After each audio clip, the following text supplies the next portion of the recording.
in the last less than 2 months, this is the second visit that Field Marshal Asim Munir has made to Washington. He is thrilled. He is on cloud 9.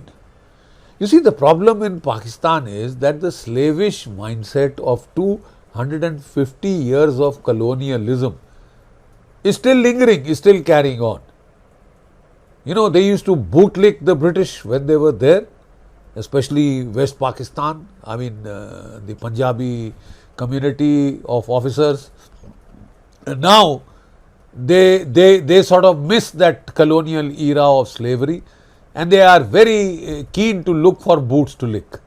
And they have found the Americans as very good surrogates for their erstwhile British master. Mullah Asim Munir went last time to Washington at the invitation of Donald Trump himself. He was called for lunch, and quite obviously he was on cloud 9. The Pakistani president was not called, the prime minister was not called, and the minister who was accompanying him was asked to wait outside while Asim Munir was ushered in alone. Why alone? Because they wanted to read out the Riot Act to him, because they wanted to give him his set of orders. Asim Munir had presented himself as the man in charge in Islamabad and Rawalpindi. He was the go-to man if you wanted to get anything done. And Donald Trump, as a very, very pakka seasoned businessman, wanted to go to the go-to man. He wasn't interested in the frills of Shahbaz Sharif, Prime Minister, President. He knew those were just facades. Those were just puppets that Asim Munir was manipulating from behind the stage. So he said, come here. You are the man in charge, come here. I'll read out the set of orders for you. This is what you have to do. We might be in a war with Iran soon. You will have to do the A, B, C, D, E, zara note kar lo. Strange, very strange. You see, there was Imran Khan as the Prime Minister, who was much more in tune with the street opinion. And he had tried to keep a nationalist perspective as far as Pakistan was concerned. He didn't want the United States to get bases or access to bases, not knowing that they were there. And without telling him, the Pakistani army was in cahoots with the American military. And we learned this with a shock during Op Sindoor.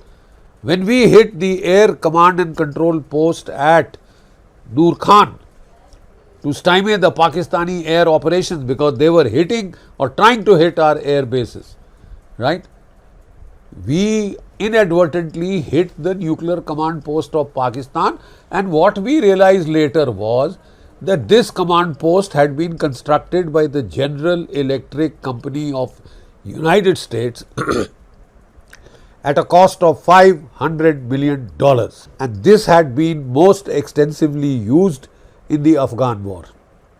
What we did not know, what the world did not know, what Imran Khan did not know, the Americans never left.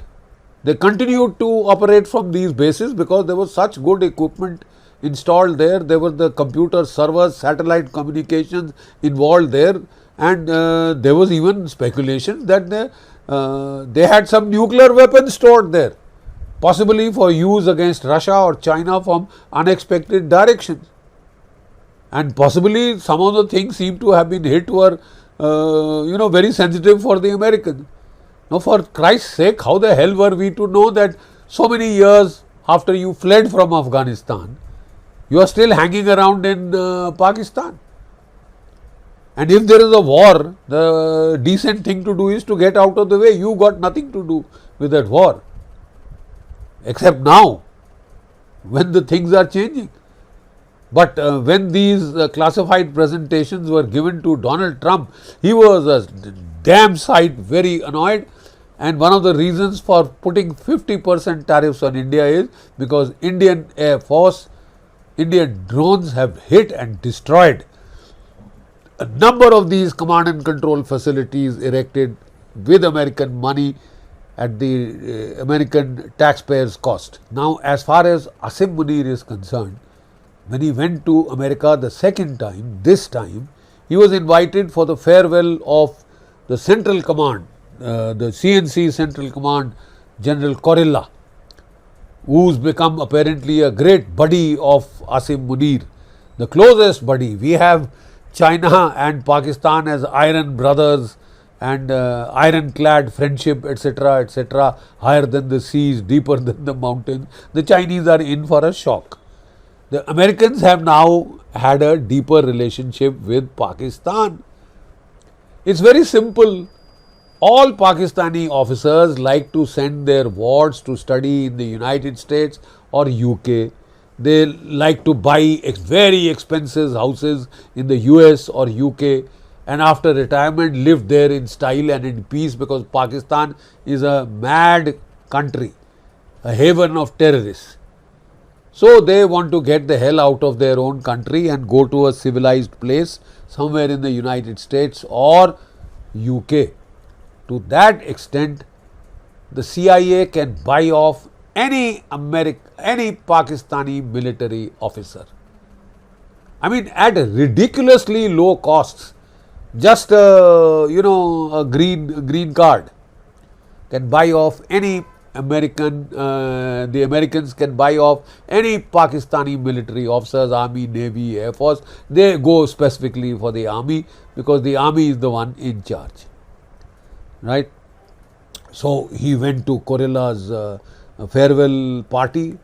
He met the new Navy Commander-in-Chief, 4-star general, who is now taking charge of Central Command, so that their born homie, the deep relationship could continue. America has acquired a brand new ally. The rest of the world should tremble in fear, because Pakistan will make them win the second Cold War. I mean, that's what it looks like, the way Asim Munir is being wined and dined and feted. But while in United States, Asim Munir gave a closed door talk to the Pakistani expatriates in the United States, the Pakistani diaspora in the United States. It was supposed to be a hush-hush closed door meeting. No cameras were allowed, no nothing was allowed, and but people took extensive notes, handwritten notes, etc., which have all gone viral on the social media. All gone viral on the social media. And what did Asim Munir state there? Please listen to this. He said, Pakistan will nuke India, destroy India. If our identity is threatened, if there is an existential threat to Pakistan, we will blast our nukes on India, destroy India and take half the world down. He did not specify which half of the world and whether the United States was included in that half the world.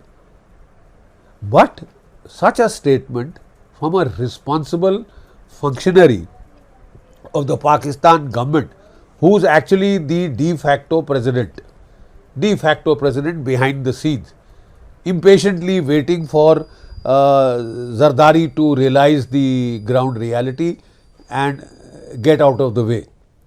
Right? For him to make a statement on a third country's soil that he will obliterate India with his nuclear weapons is an amazing piece of irresponsible behavior on the part of a very senior state functionary. It's not done. At least it's not done from the third country's soil, a country which ostensibly is a great friend of India. So I'm not very sure whether they are now conspiring with Pakistan to nuke India. That is the impression you get.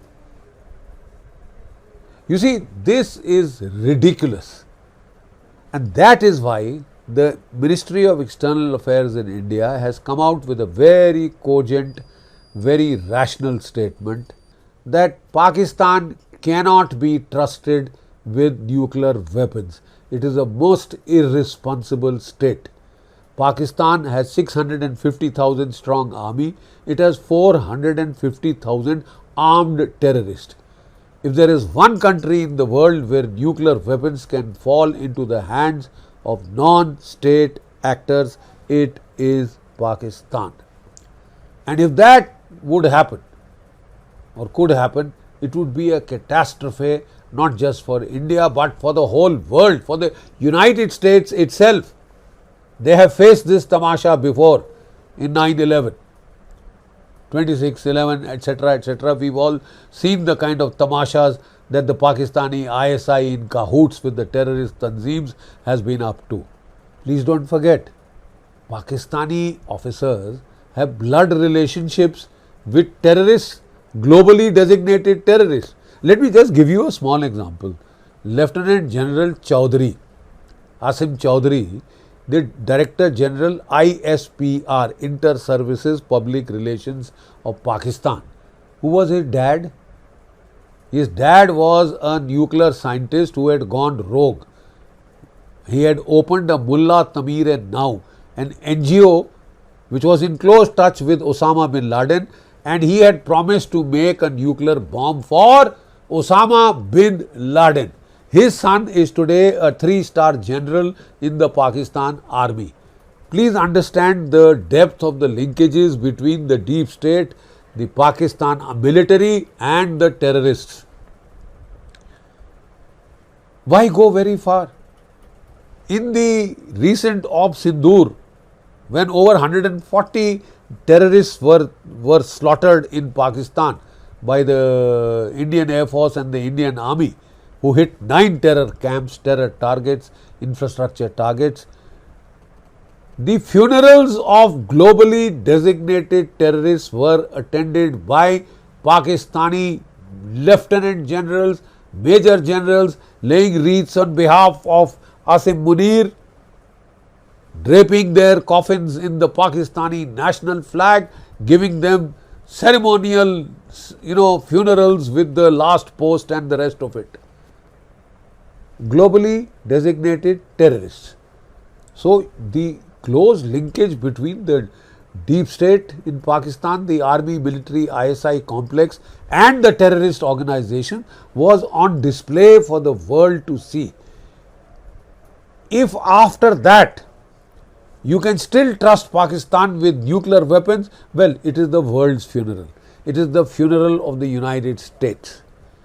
The United States very cleverly in the Afghan war, under the pretext of securing Pakistan's nukes from precisely such a denouement of falling into the hands of non-state actors, they put permissive action links and they have taken charge. वो चाबी America के पास. America has now got hold of Pakistani nuclear weapons. One of the CIA officials has disclosed this, as was told to him by a senior American general, that Pakistani nukes are under our control. So, sir, please get out of the way when an India-Pakistan war starts. Because how is one to know the depth of your involvement with the Pakistani state? Years after the Afghani, you have fled from Afghanistan in such turmoil, which Pakistan helped to create a tamasha out of the American withdrawal. And you trust that Pakistan, you are back there. God help us, God help you, God help us all. And now you have a mullah general who has been trained in a madrasa, who has been trained in a seminary. He spouts the verses from the Quran as if he was a mullah, proper mullah. He says Pakistan is Riyasat-e Madina 2.0, and quite obviously what will such a man do? Go to the United States and threaten India with nuclear bombs, nuclear doomsday destruction.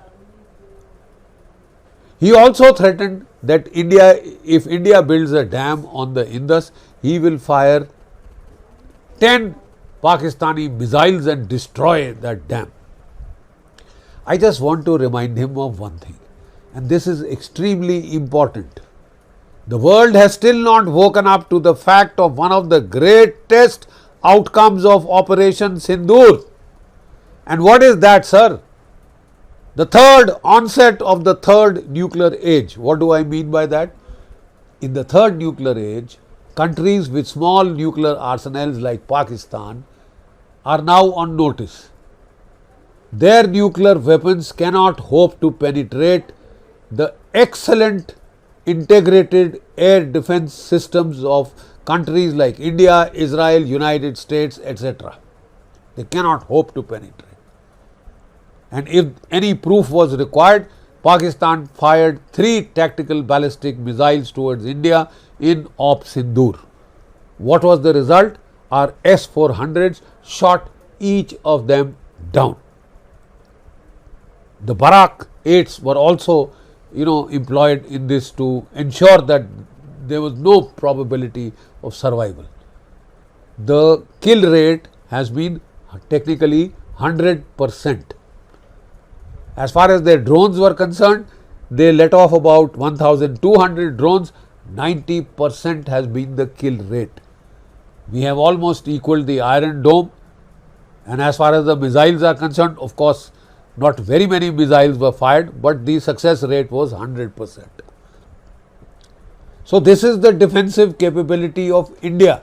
Please note, Mullah Munir, if you want to give threats to India that you will blast us to smithereens with your 170 warheads, most of which are sub-kiloton. They were designed for use against our cold start tank columns, right? They are sub-kiloton, 1.5 paue, 2 paue ke bomb, as your ministers have been threatening India with. They mean nothing. As it is, they are a bit of a joke. But with the solid air defenses that India now has, our own Iron Dome, will your nukes get through? Think again. And it is not just the defensive capability. What we have shown is that we attacked your nuclear command post. We destroyed your command and control communication, your C4I, entire system blasted to bits. At Nur Khan, at Murid, gone. Then we also hit your runways. At least 4 of the airfields have been cratered, right? Sargodha was cratered, Rahim Yar Khan was cratered. You still haven't been able to get it functional 3 months after this thing. This is from where your nuclear bomb carrying fighter bombers were supposed to take off, your F-16s and the rest of it. Can you get through our air defenses? Can you get past our S-400s? Think deeply. There is a major lesson here. And not only do we have defensive means, we can also offensively hit. We hit Kirana, we hit Chagai nuclear weapon storage sites. They have huge electric motors to operate the doors, which are made of cement, concrete, steel. They require electric motors to open. We blasted those. Khalas. Gaye tere bombs. Radioactivity, some have cooked off. Radioactivity has spread inside. They are unusable. So don't give us these tall tales. The rest of the world, the professionals, know what exactly has happened. Ask Tom Cooper, ask Colonel John, of the West Point. Ask Walter Ludwig, and they'll tell you the harsh reality. This is the third nuclear age where small nuclear arsenals have been neutered by very lethal, very effective, integrated air defenses of the kind that India has, Israel had, and America is now trying to go in for a golden dome. That is the harsh reality, sir. That is the harsh reality. And if Field Marshal Asim Munir, Field Marshal from our side, correctly speaking, the only service that really fought in this war was the Pakistani Air Force, right? And if somebody had to be made a marshal, it was rightly Air Chief Marshal Babar Sidhu. उसकी भी Air Force पिट गई, but at least they fought. मार तो खाई, पिट तो गए, but at least they fought. So if somebody had to be made a marshal, it had to be Sidhu. And Sidhu, by the way, is senior to Asim Munir. It was to overcome this lacuna that Asim Munir got himself promoted to Field Marshal, so that he would become the prima donna amongst all 3 services, and he would never retire. कोई army chief Pakistan में retire तो होना ही नहीं चाहता साहब. No Pakistan army chief wants to ever retire. He thinks he is God's gift to mankind, but such gifts are dangerous. I think the world will now have to think deeply, think hard. Can you let nuclear weapons loose in Pakistan? Are they safe from non-state actors? And if they fall into the hand of non-state actors, the entire logic of deterrence is undone, unraveled. That is the most dangerous scenario the world could face. You might be facing it sooner than later, and the world has to think, get together and do something about it. We cannot just sit back and watch madmen frothing at the mouth, raving lunatics take charge of nuclear weapons. Jai Bharat, Jai Hind.